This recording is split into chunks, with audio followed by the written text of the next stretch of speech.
What's going on, geeks? Mithrandiel here with the Geekly Grind, and today I have another great product from Beadle and Grimm. They sent this over to me. Thank you again, Beadle and Grimm, for always sending over the latest and greatest stuff. This time, it's a product for those of you who enjoy the analog experience. So, if you're more of a digital person, and admittedly, that's me. I do a lot of my stuff on D&D Beyond, and take all my notes on keyboards and screens, etc. But if you love using pens, pencils, writing stuff down, having a journal, well, Beadle and Grimm has a Gamemaster's Journal for all of you forever DMs out there. So this is a really cool product. It is a cork cover and rear here, so front and back is all kind of made out of cork.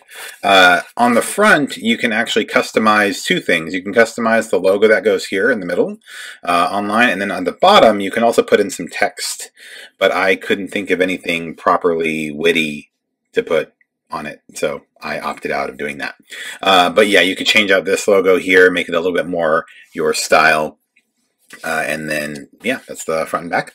Opening inside, there's some art in here, and then it goes right into some basically specific sections, kind of lays out the index of what you can expect inside, going from the characters to pregame prep, the world, locations, campaign plans, encounters, the game itself, and then the appendix, including, I thought this was really cool, safety tools. So there's, obviously, if you're running a game, it's really good to institute safety tools to make sure that you're not encroaching on perhaps topics that will make your players uncomfortable.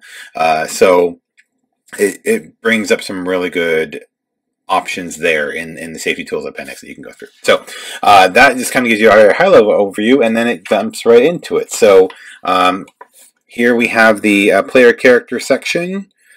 So you can see here there is an area for their name, their arcs and goals, backstory and connection notes, etc. And so there's room for a handful of characters in here, about 10 or so characters. Actually, I think more than that. Yeah. And then there's pregame prep. So each section also has a sub menu, if you will, or sub-agenda. So the pregame prep goes over, for example, session 0, details and logistics, character key stats and info, and then the overall party sheet. So again, you have some options here on what you want to capture for session 0 on both sides. So talking about character motivations, story arcs and ideas from players, etc. And then you get into the world history section. So there's a handy-dandy little timeline template here that you could utilize as well as you're kind of drawing out your world. And then there are areas for creation or destruction events and other major historical events that you can note down in these pages here. And just a bunch of other spaces to talk about the kingdoms and other things that are going on. Locations. So you can dive into key locations, minor locations, and minor-er locations.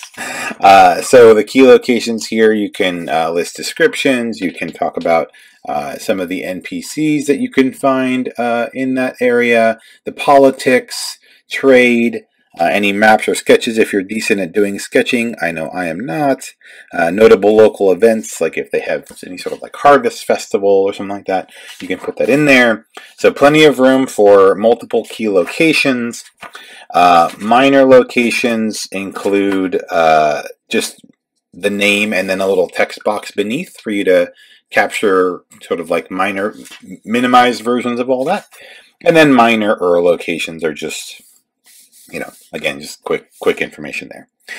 Key NPCs and creatures, so you can fill that out, and the kind of cool thing here is you can identify whether or not they are, let's see, there we go, patron, an ally, they're indifferent, if they're an enemy, may help, may rob, may destroy, etc. So you can kind of indicate how this NPC will interact with the party at any given time. So that is in there as well. Again, plenty of room for that. Also, campaign, I love this, plans, in quotes, of course, because it never goes to plan. They will inevitably go awry, as the agenda says right here. So there is an overall outline, kind of larger text spaces to go over the broader campaign arcs there. And then beyond that, just, different maps and sketches, encounter plans for the campaign, enemies that they might encounter, potential outcomes for that, loot, who their opposition is, etc. So lots of those things. Then there's also an area for significant items that you can track in here as well. So a lot of room for that. And then there is a sizable section, of course, for your session log. So week by week, or every other week by every other week, or month by month, or, blue moon by blue moon, however frequently you're meeting with your D&D group. You can capture the session log here and keep track of everything, including the session plan, what happened previously, locations that were visited, NPCs and creatures that were encountered, accomplishments, and player and XP log if you're doing any sort of milestones or want to know anything specific for the characters. So, and that again is a significant portion. The session log is pretty much the remainder of the book. So lots of room there to capture all those notes. And then, as I mentioned, there is an appendix for safety tools in the back. And so you can find that here.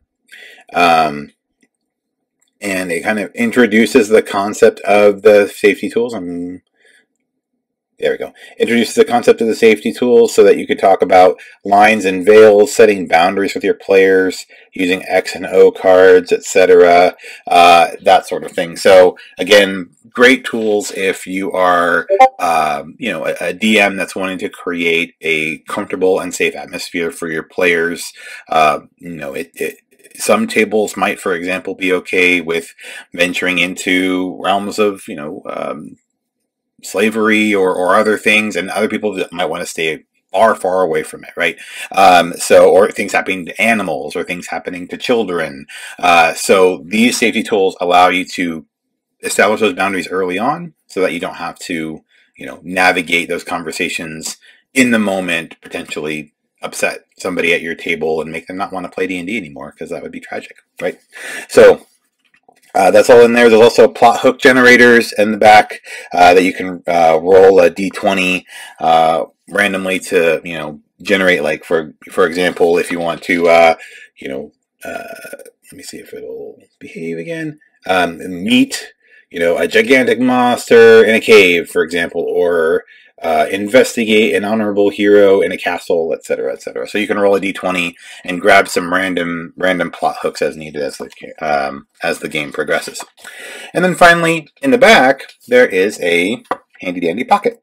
So you can tuck away item cards, etc. back there, any other important things that you might need. And then, of course, you've got a little, built-in bookmark there. And that is that. So this, again, is a customizable Gamemaster Journal from Beadle and Grimm. And again, as I mentioned, I'm a very digital person myself. And as wonderful as I think this is, I think I'm going to give it away. So I'm going to run a giveaway on our Twitter for this. So keep an eye on our Twitter page for it at the Geekly Grind. But again, I wanted to thank the Beadle and Grimm for sending this over. I think if you are a DM and you're really interested in having something like this to keep track of your sessions and note your timeline and just have a handy-dandy journal for all of those things, this is a fantastic product to do so. It was only $25, I believe, with the customized logo. So economical as well. I believe it's around $25 in total. So definitely jump on over to Beadle and Grimm. Check it out. Keep an eye on our Twitter page for the giveaway. We're looking forward to seeing more from Beadle and Grimm this year. And as always, thanks for tuning in.